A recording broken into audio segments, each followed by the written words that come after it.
My dear brothers and sisters, in the course of the month from June until mid-October, we Jesuits, along with the lay collaborators, conduct a day's program from last two years back because of the COVID. There's a day's program for SSC students.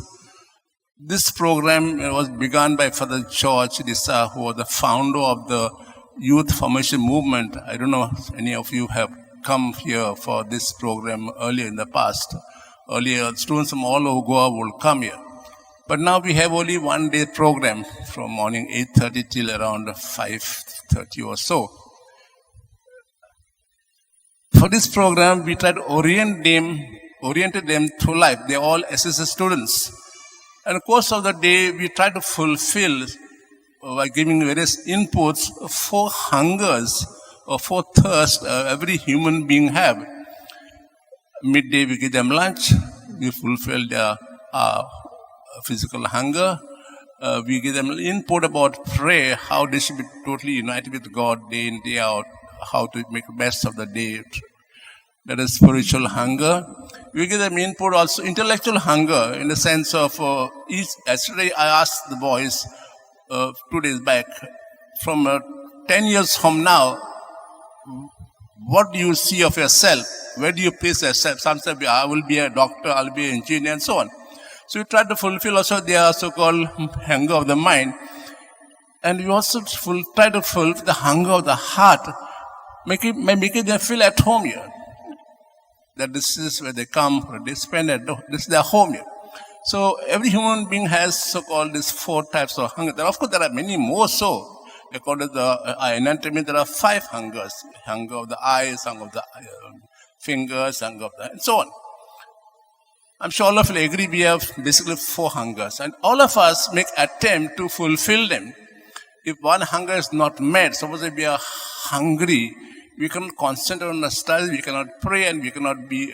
and so on. So every one of us try to fulfill those hungers as far as possible so that there's a balance in life. Today's gospel passage speaks about 2 hungers. Physical hunger that will bring us mortality. Spiritual hunger that will bring us immortality. In the first reading, also in gospel passage, we heard about Jesus that reminded the Jews that in days of old, your ancestors, when they were traveling from Egypt to the promised land, they were hungry. They grumbled against me. And my Father gave them manna, day in and day out till they reached the promised land. But they died. The hunger for bread brought them death. The physical hunger.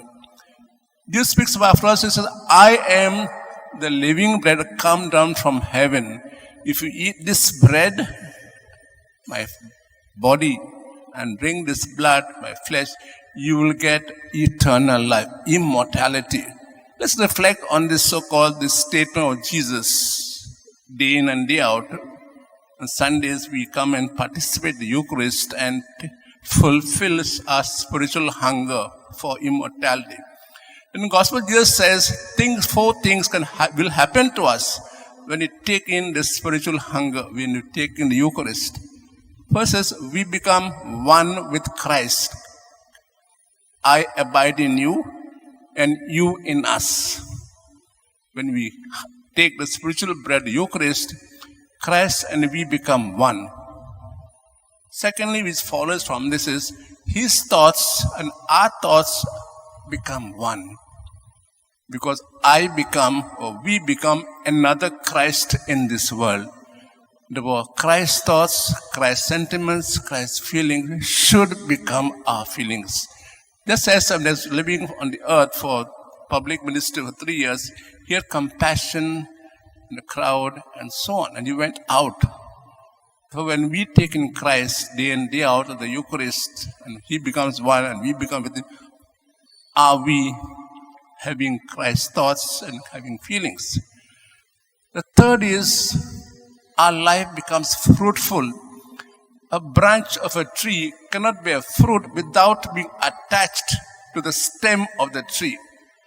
And life from the stem flows into the branches and they bring out fruit. which satisfies our physical hunger.